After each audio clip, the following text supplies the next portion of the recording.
Hi, this is for the walkaway campaign. I think it's very interesting, and I just wanted to give my story, my opinion on why I voted Republican in 2016, and why we minorities are.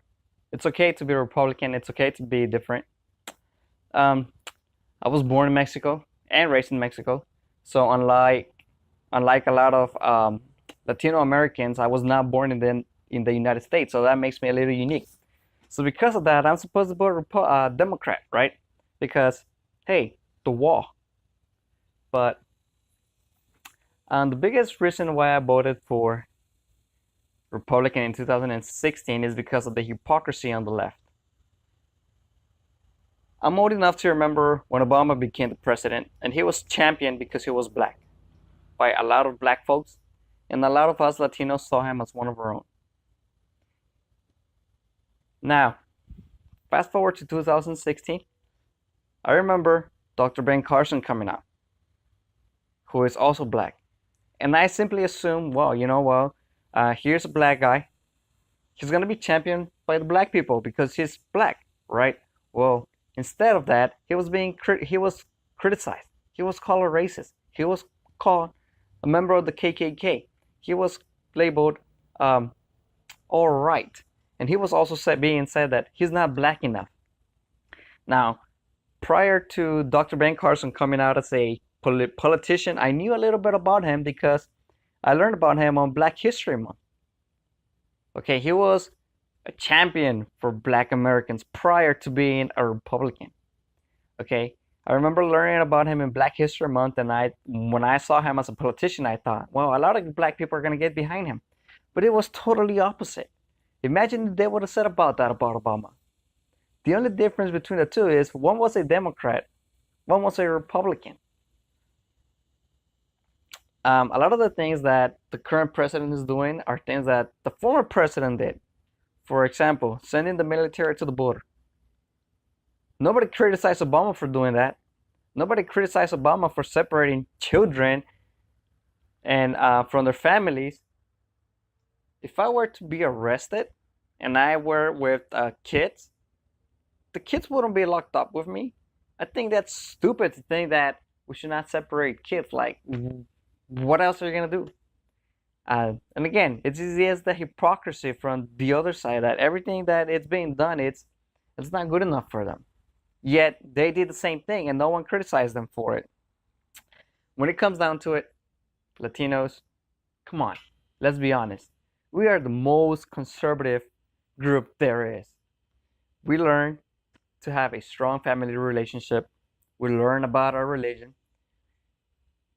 Since we are young, we have learned to respect our elders, to talk with manners, to say hi, to say bye. Yet, for some reason here, we want to be liberals. No. Okay, and I think that's very obvious when we saw in this 2016 where two guys from a Latino background were running for the presidency on the Republican ticket, such as Ted Cruz and Marco Rubio. I don't care about the color of your skin. I don't care about your ethnicity. Again, I was supporting Dr. Ben Carson. He lost. I ended up voting for Trump at the end.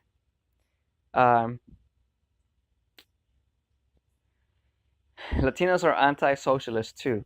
So I do not see how a lot of Latinos can vote for the Democrat Party.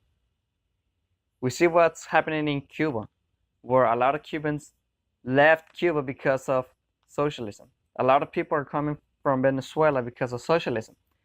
I had a summer job where there were about 5 Venezuelans working here. Now, I'm talking about 5 newly arrived Venezuelans. Why would they move from Venezuela here? Maybe because there's not enough things to eat over there. Yet, some people are fighting to bring this type of politics here to the United States. Something that I can definitely get behind is to make America great again. When I worry about myself, I worry about my house.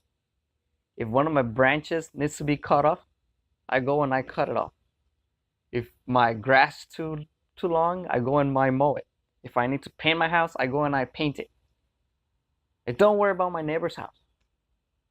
I'm gonna let my neighbor worry about his house. Okay? I worry about my house.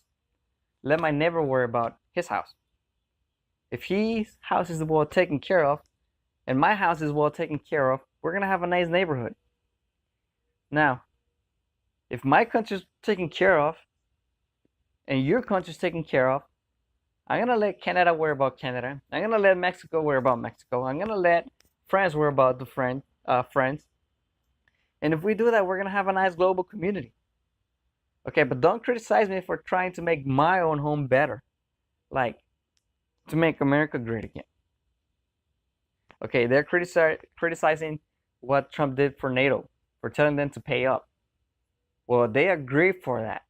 And then they're saying that Trump is making NATO weak. Listen, if you want to have a strong NATO, I say all the countries pay what they're supposed to pay. There's going to be more money. And then the countries are going to have a stronger NATO, a stronger army to go against whoever. Okay? But I pay my own bills. My neighbor pays his bills. My other neighbor pays his bills. And if they don't pay their bills, it's not my fault. It's not my problem. When I make a contract, I have to keep my word. Okay, when I purchase my car, I sign the line. Guess what? If I don't pay, my car gets taken away. Now all these countries signed this NATO agreement and they're not paying, yet for some reason we're the ones that are getting criticized. Yeah, that's ridiculous. Okay, let's make America great again. Let the French make France great again. And let everybody else make their own country great again. And together we can make a great global community. And Trump's going to win again 2020 for sure. More and more Latinos are voting Republican because of the same reason. And you know what? Yeah, I see it difficult. But anyways, don't want to make this video too long. Have a great day. Stay safe.